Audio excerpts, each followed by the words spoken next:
Assalamualaikum warahmatullahi wabarakatuh. Perkenalkan, nama saya Anissa Nur Safitri dari kelas 6B1.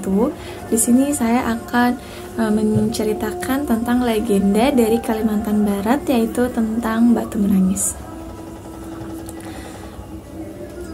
Baik, kita simak ceritanya ya teman-teman. Legenda Batu Menangis. Pada zaman dahulu di Kalimantan Barat, di dataran tinggi Kalimantan Barat, hiduplah seorang perempuan janda dan anak satu-satunya yang sangat dia sayangi, yang bernama Darmi.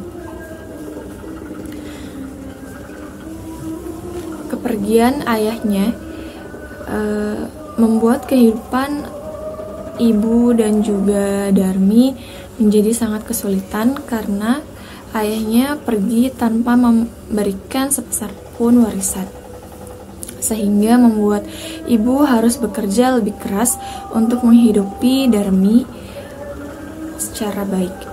Ibu bekerja di ladang dan juga di sawah milik orang lain. Ibu membesarkan Darmi secara baik dengan hasil kerjanya itu. Ibu selalu bekerja dengan semangat untuk menghidupi keluarganya. Ibu pun pernah meminta Darmi untuk membantunya, namun Darmi menolaknya. Karena keseharian Darmi hanya bersolek dan mempercantik dirinya agar terlihat mempesona di depan orang lain. Darmi memang dibesarkan dengan sangat baik oleh ibunya, sehingga menjadi gadis yang sangat cantik jelita. Namun kecantikannya itu tidak menyamai dengan kecantikan sifat dan hatinya, karena dia orang yang sangat malas dan tidak pernah mau membantu ibunya dalam bekerja.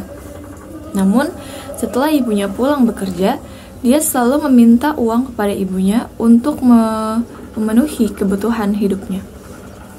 Walaupun dengan perasaan yang kesal, ibunya tetap memberikan uangnya kepada Darmi ini untuk dibelanjakan apa yang si Darmi inginkan ini.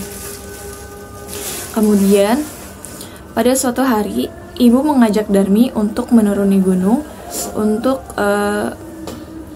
menuju ke pasar membeli kebutuhan kehidupannya untuk sehari-hari. Darmi pun menuruti permintaan ibunya dan menemaninya. Perjalanan dari turun gunung ini menuju ke pasar itu lumayan cukup jauh. Pada saat perjalanan tersebut, Darmi mengenakan pakaian yang sangat cantik dan bagus, sehingga membuat setiap orang yang melihatnya menjadi terpesona dan terpana dengan kecantikan si Darmi ini. Karena memang itu tujuan dari Darmi memakai pakaian tersebut. Sementara ibunya berbanding terbalik dengan apa yang Darmi kenakan. Ibunya berpakaian lusuh dan kumal, sehingga sangat berbanding terbalik dengan Darmi tersebut yang terlihat cantik dan menawan. Kemudian pada saat perjalanan tersebut, Darmi jalan berada di depan ibunya, sementara ibunya berada di belakangnya. Setelah sampai di pasar, banyak lelaki yang melihat Darmi dan memuji kecantikannya. Kemudian Darmi pun merasa bangga dengan kecantikannya. Sampai ketika orang-orang pun terheran dengan wanita parubaya yang berada di belakang Darmi tersebut. Lalu mereka pun menanyakan kepada Darmi, "Wahai wanita cantik, siapakah wanita parubaya yang di belakangmu itu?" Kemudian Darmi menjawabnya, "Dia adalah pembantuku." Mendengar jawaban tersebut, ibu tentu saja menjadi sakit hati dan sangat sedih tentunya. Di sepanjang perjalanan tersebut dan di sepanjang berada di pasar tersebut, pertanyaan itu selalu muncul dari warga-warga sekitar. Kemudian mendengar jawaban anaknya Darmi yang seperti itu terus-menerus, ibu pun merasa sedih dan berdoa kepada Tuhan.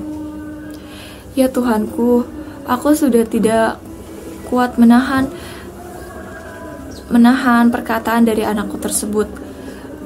Begitu kejamnya anakku berkata tersebut kepadaku. Hukumlah dia ya Tuhanku, hukumlah anakku, kata ibu dari Darmi tersebut. Kemudian mendengar doa tersebut, langit pun berubah menjadi gelap dan turun hujan. Kemudian tubuh Darmi pun tiba-tiba mematung dan menjadi batu. Dimulai dari kakinya yang tidak bisa bergerak dan berubah menjadi batu, kemudian ke atas dan seluruh tubuhnya pun menjadi batu.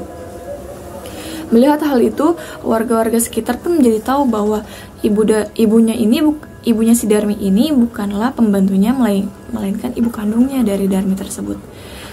Nah, karena hal tersebut, si Darmi pun memohon ampun sebelum semua tubuhnya menjadi batu.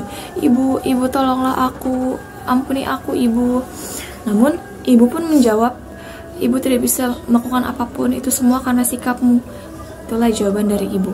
Kemudian, orang-orang pun menjadi mengetahui hal tersebut dan menyebutnya atau menamainya menjadi batu menangis. Dan posisi dari si batu menangis ini dipindahkan menjadi di sebelah hampir berdekatan dengan jurang, karena kan itu kejadiannya di tengah-tengah jalan pasar. Jadi seperti itu.